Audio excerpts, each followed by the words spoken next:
مجدود امام زمانہ بآواز بلند سرور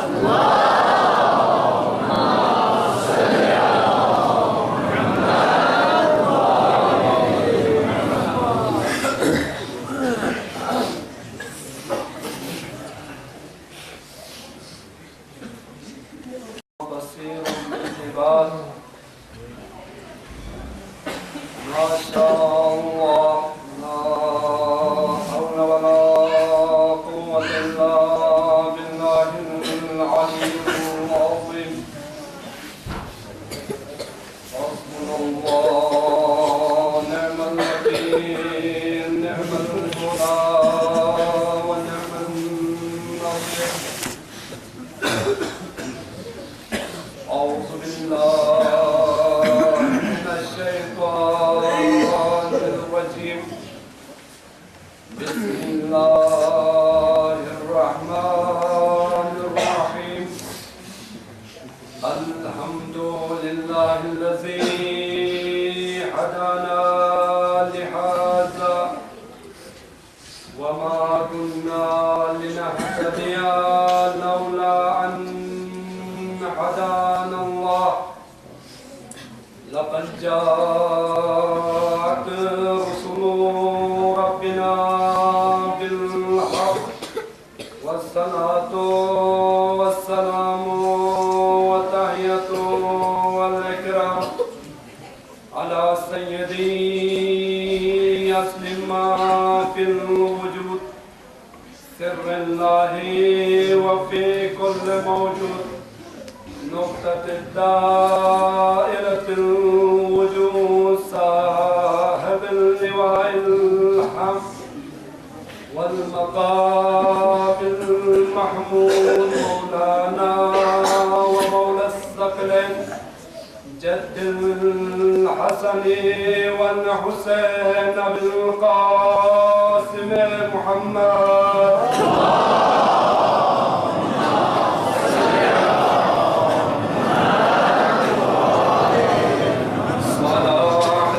الطيبين الطاهرين المعصومين المظلومين ولعنة الله على أعدائهم وغاصب حقوقهم ومنكر فضائلهم أجمعين أما بعد فقد قال حق سبحانه وتعالى في قرآن المجيد وهو أصدق القائلين وقوله الحق بسم الله الرحمن الرحيم واتبعوا نور الذي أنزل مع صلوات على محمد وآل محمد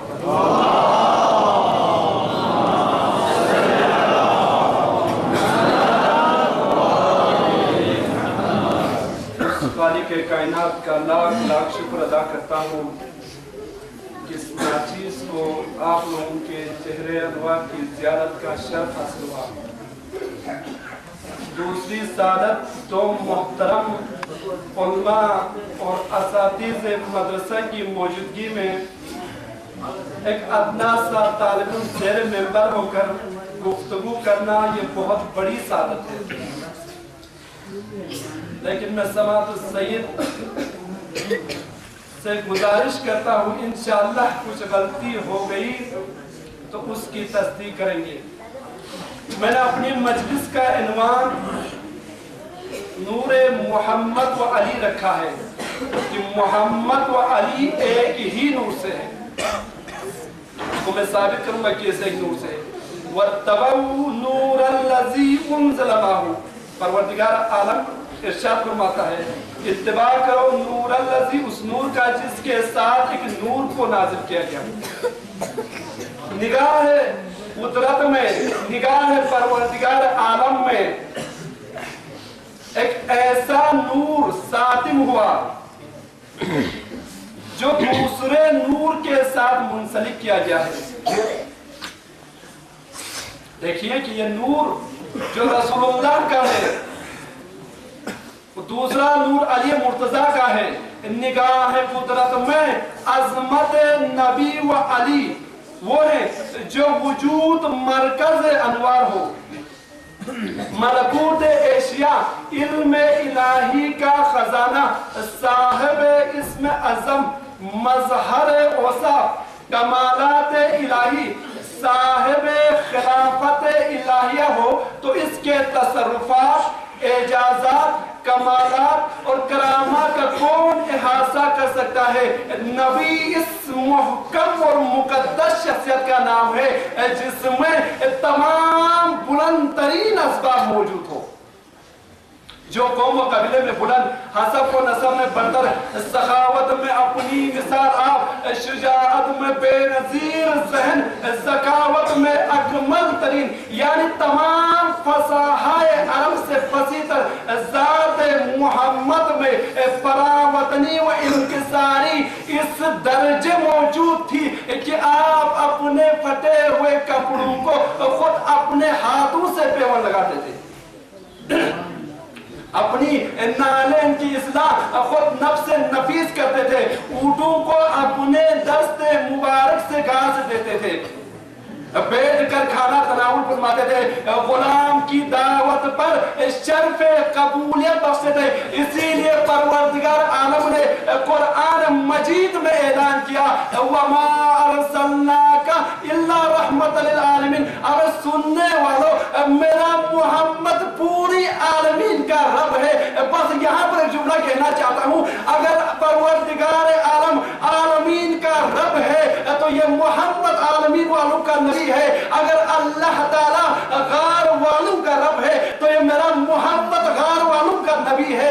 اگر اللہ تعالیٰ حوران جنت کا رب ہے تو یہ محمد حوران جنت کا نبی ہے۔ اگر اللہ تعالیٰ اس پوری کائنات کا، اس پورے عرش کا رب ہے تو میرا محمد اس پوری کائنات کا نبی ہے۔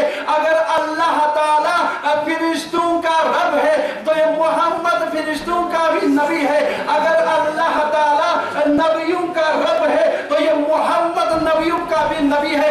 بس ایک جملہ کہنا چاہتا ہوں، وہ جملہ یہ ہے جس کا وہ لا الہ الا اللہ ہے، اس کا میرا محمد رسول اللہ ہے۔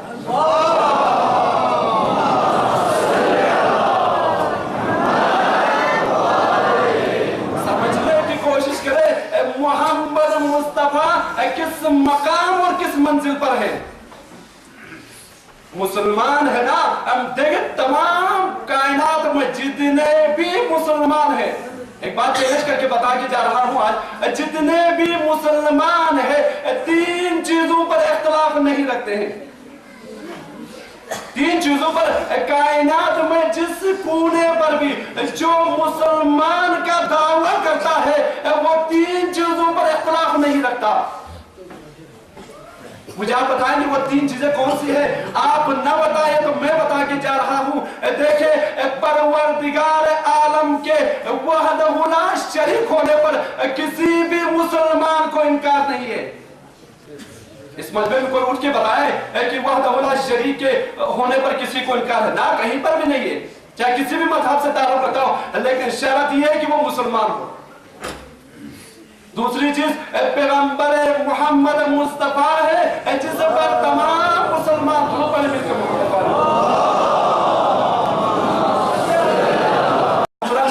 محمد مصطفیٰ کا کمال دیکھیے، کیا کمال ہے، کس منزل پر ہے محمد مصطفیٰ کہ تمام مسلمان کائنات کے جس گوشے پر بھی ہو لیکن مسلمان ہونا ضروری ہے۔ وہ محمد مصطفیٰ کے قول اور فعل سے انکار نہیں کر سکتا۔ میں چیلنج کے ساتھ بات بتا کے جا رہا ہوں۔ اور تیسری شے قرآن ہے۔ تمام مسلمان قرآن کے اوپر بات آتی ہے تو متفق ہے، لیکن یہی مسلمانوں سے ایک بات بتا کے جانا چاہ رہا ہوں کہ ایک آیت کا ایک چھوٹا سا عنوان کوٹ کر کے جا رہا ہوں۔ قرآن نے کیا فرمایا؟ وَمَا يَنْتِقُ عَنِ الْهَوَىٰ۔ سمجھنے کی کوشش کریں، میرا محمد گفتگو نہیں کرتا۔ کیا کہنا چاہ رہے پروردگار عالم؟ گفتگو نہیں کرتا۔ نعوذ باللہ، محمد گونگا ہے؟ نہ، ایسی بات نہیں ہے۔ آگے آیت آپ کو جواب دے رہی الا کر سکتا ہے تو وحی الہی کے ذریعے سے محمد گفتگو کر سکتا ہے. اس کے بعد نہ آیت کا آگے کچھ عنوان ہے نہ پیچھے کچھ ہے. بس پروردگار کہنا یہ چاہ رہا ہے کہ میرا محمد گفتگو نہیں کرتا, میرا محمد نہیں بولتا. اگر بولتا ہے تو میری مرضی سے بولے گا. اگر میں کہوں محمد مصطفیٰ تو بول تو محمد بولے گا, اگر میں کہوں نہ بول تو محمد نہیں بولے گا. لیکن میں نے پوری قرآن میں دیکھا کہیں پر بھی مجھے یہ بات نہیں ملی وما یمشی عن الہوا, میرا محمد اپنی مرضی سے نہیں چلتا. وما یاکل عن الہوا, میرا محمد اپنی مرضی سے نہیں کھاتا. وما یشرب عن الہوا, میرا محمد اپنی مرضی سے نہیں پیتا. وما ینام عن الہوا, میرا محمد اپنی مرضی سے نہیں سوتا. بھائی قرآن کا چیلنج ہے نا, تو قرآن کیا کہتا ہے؟ قرآن کہتا ہے کہ پروردگار عالم کہتا ہے محمد سوتا ہے تو اپنی مرضی سے, محمد کھاتا ہے تو اپنی مرضی سے, محمد پیتا ہے تو اپنی مرضی سے, محمد چلتا ہے تو اپنی مرضی سے. ہر فعل کو محمد اپنی مرضی سے انجام دیتا ہے. یہاں پر ایک جملہ کہہ رہا ہوں, یہاں پر ایک پیغام کہنا چاہ رہا ہوں, یعنی محمد ہر فعل کو اپنی مرضی سے انجام دیتا ہے, لیکن گفتگو میری مرضی کے علاوہ نہیں کر سکتا. میں کہوں گفتگو کرو تو محمد گفتگو کرے گا. تو اے مسلمانوں مجھے بتاؤ, میں نے حدیثوں میں دیکھا ہے محمد نے کیا کہا, انا مدینۃ العلم وعلی بابها, میں علم کا شہر ہوں, علی اس کا دروازہ ہے. محمد نے بڑھ آواز دی,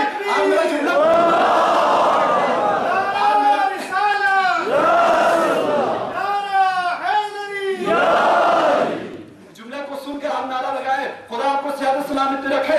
محمد نے بڑھ کر آواز دی حسین منی وانا من الحسین, حسین مجھ سے ہے اور میں حسین سے ہوں. بلکہ آگے بڑھ کے کہا فاطمہ تو بذات منی, فاطمہ میرا جگر کا ٹکڑا ہے. تو اے مسلمانوں میں چیلنج کے ساتھ کہتا ہوں, آپ اور میرا قرآن کہتا ہے محمد اپنی مرضی سے نہیں بولتا. تو محمد نے غدیر خم کے میدان میں پالان کے منبر پر علی کے دونوں ہاتھوں کو بلند کر کے یہی کہا تھا نا, من کنتم مولا فہذا علی مولا. اب مجھے اب جملہ کہنے دے, اب میں یہی جملہ کہہ رہا تھا, جس کا وہ لا الہ الا اللہ ہے, اس کا یہ محمد رسول اللہ ہے. پر جس کا یہ محمد رسول اللہ ہو, اس کا یہ علی اللہ ہے. ضرور پڑے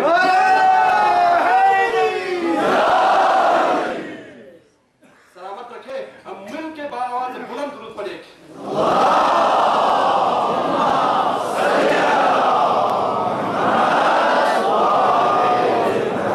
اگر انسان مقام محمد کو سمجھے تو علی کو سمجھنے میں دیر نہیں ہوگی. یہی تو ہماری بدبختی ہے کہ ہم نے محمد کو نہیں سمجھا, جا کر علی کو سمجھتے ہیں. نہ تم نے محمد کو سمجھا ہے نہ ہی علی کو سمجھا ہے. سمجھنے کی کوشش کریں کہ علی کون ہے, محمد کون ہے. محمد کی حدیث میں بیان کر رہا ہوں. ہو سکتا ہے علی کی بہت سارے قول پر اختلاف ہو مسلمانوں کو, تو یہی تو محمد نے کہا تھا نا وَأَنَا وَعَلِيٌّ مِّن نُورٍ وَاحِدٍ, میں اور علی ایک ہی نور سے ہیں. یہ نور کون سا ہے, تو یہاں تو سمجھنا پڑے گا نور کون سا ہے. دونوں نور کبریا ہے. دیکھیں میں آج پیغام دے کے جانا کو, ذات کبریا کمال محض ہونی چاہیے کہ ایسی شان کہ دوسرے شے کی محتاج نہ ہو. اسے عقل نورانی کہتے ہیں نا. پہلے انسان کی عقل کی تعریف تو ہو جائے کہ انسان کی عقل کیسے کہتے ہیں. انسان کی عقل کی کیا تعریف ہے, جو ہر مجرد فی ذات ہی و افعال ہی. یہ انسان کا عقل ایک ایسا جوہر ہے جو اپنے ذات میں, افعال میں, کردار میں کسی شے کا محتاج نہیں ہوتا. اگر محتاج ہو تو اسے عقل نہیں کہیں گے, محتاج نہیں تبھی تو عقل کہیں گے. نور کی صفت کیا ہے, ظاہر بذاتہ و افعالہ. یہ نور ایک ایسا, یہ نور ظاہر بذاتہ، نور کی صفت کر رہا ہوں، ظاہر بذاتہ، یہ بذات خود ظاہر ہے، روشن ہے، مظہر لغیرہ، غیر تک پہنچ کر اس کو روشن کرتا ہے، اسے نور کہتے ہیں۔ عقل کی تعریف ہو گئی، نور کی تعریف ہو گئی۔ اسی نور کے دوسرے جس نے تو کہا تھا نا، انا من الاحمر کالارض من الارض، مجھے محمد مصطفیٰ سے وہ نسبت ہے جو ایک روشنی کو دوسرے روشنی سے۔ کیا سمجھنے کی کوشش کریں، میں نبی اکرم کا ایک واقعہ کوٹ کرتا ہوں، ہزاروں دفعہ اسی ممبر سے ہم علماء سے سنا ہوگا، لیکن آج انداز کچھ مختلف ہے۔ رسول اکرم اجتماع میں بیٹھے ہوئے ہیں، رسول اللہ کیا فرمایا ہے، مخاطب اور پورے اجتماع سے، کسی پر تو واحد سے نہیں، پورے اجتماع سے مخاطب ہو کہتے ہیں، کون ہے میرے بستر پر سونے والا؟ رسول کا جملہ دیکھیے، کون ہے میرے بستر پر سونے والا؟ سارا اجتماع میں جتنے لوگ ہیں خاموش، سکوت اختیار کیا۔ ایک آدمی اٹھتا ہے، کہا یا رسول اللہ میں ہوں آپ کی بستر پر سونا۔ رسول اشارہ کرتے ہیں بیٹھ جاؤ۔ دوسری مرتبہ پھر رسول نے کہا کون ہے میرے بستر پر سونے والا؟ وہی آدمی اٹھتا ہے، دوبارہ اشارہ کرتا ہے، بھائی آپ کی سمجھ میں آیا نا میں کس کی طرف بات کر رہا ہوں؟ 3 مرتبہ رسول نے بستر پر سونے کے لیے اعلان کیا، تینوں مرتبہ میرا مولا کائنات علی ابن ابی طالب کھڑا ہوا، کہا مولا مجھے بیٹھنے کی اجازت دے، مجھے سونے کی اجازت دے۔ رسول اللہ کی ایک زوجہ کہتی ہے کہ رسول اللہ کے چہرے سے اتنا نور چلکتا تھا، اتنا نور ہوتا تھا کہ اگر گھر میں کوئی سوئی گر جائے تو اس سوئی کو تلاش کرنے کے لیے میں انتظار کرتی تھی کہ رسول گھر میں داخل ہو تاکہ اس کی روشنی سے میں سوئی کو تلاش کروں۔ اب بستر پر سونے والا بھی ایسا ہوگا نا، ایسا ہونا چاہیے کہ جس کے چہرے سے نور چھلکتا ہو۔ سمجھنے کی کوشش کریں، میں ایک جملہ دینا چاہ رہا ہوں، سونے والا ایسا ہو جس کے چہرے سے نور چھلکتا ہو۔ اب کوئی نہ ہوا اجتماع میں، میرا مولا کائنات بار بار کھڑے ہوتے ہیں، بار بار بٹھاتے ہیں، کہا یا رسول اللہ میں آپ کے بستر پر سونے کے لیے تیار ہوں۔ تو رسول اللہ علی سے مخاطب ہو کر جملہ کہتے ہیں، یا علی یہ پھولوں کا بستر نہیں ہے، یہ تلواروں کی جرمت میں سونے والا بستر ہے۔ یعنی تمہیں معلوم نہیں ہے کیا یہ موت کا بستر ہے، یہ پھولوں کا بستر نہیں ہے؟ تو میرے مولا کا خوبصورت ترین جملہ سنیے، میرے مولا پروردگار سے مناجات کرتے ہیں، اللہم شکر لکا، خداوندہ تیرا شکر ہے آج علی کو تم نے اس قابل سمجھا کہ رسول پر جان دے سکوں، رسول پر قربان ہو سکوں۔ اسی سے ریلیٹڈ ایک واقعہ میں قرآن سے لا کر بیان کرتا ہوں۔ یہاں علی موت کو مصیبت، موت کو نعمت سمجھ کر شکر ادا کر رہا ہے، لیکن آپ اور میرا قرآن کیا کہتا ہے؟ جب پروردگار عالم نے ابراہیم خلیل اللہ کو حکم دیا کہ اسماعیل کو ذبح کرنا، آپ میرے ساتھ رہے، اسماعیل کو حکم، ابراہیم کو حکم ہوا یا خلیل اللہ اپنے جوان بیٹے کی قربانی دے۔ تو ابراہیم نے ارادہ پکا کیا کہ اب مجھے پروردگار کے حکم پر عمل کرنا ہے۔ اسماعیل کو لائے، اسماعیل کو لائے، بٹھایا، چھری گردن پر ہے، چھری گردن پر ہے اسماعیل کی۔ تو اسماعیل باپ کی طرف مڑ کے کہتا ہے بابا آپ مجھے صابرین میں سے پائیں گے۔ یہی تو میں آپ کو جملہ پہنچانا چاہ رہا تھا کہ ابراہیم کے ہاتھوں میں اسماعیل کے لیے موت ہے، بستر رسول میں علی کے لیے موت ہے۔ علی موت کو نعمت سمجھ کر شکر ادا کر رہا ہے اور اسماعیل موت کو مصیبت سمجھ کر صبر ادا کر رہا ہے۔ نعرہ حیدری،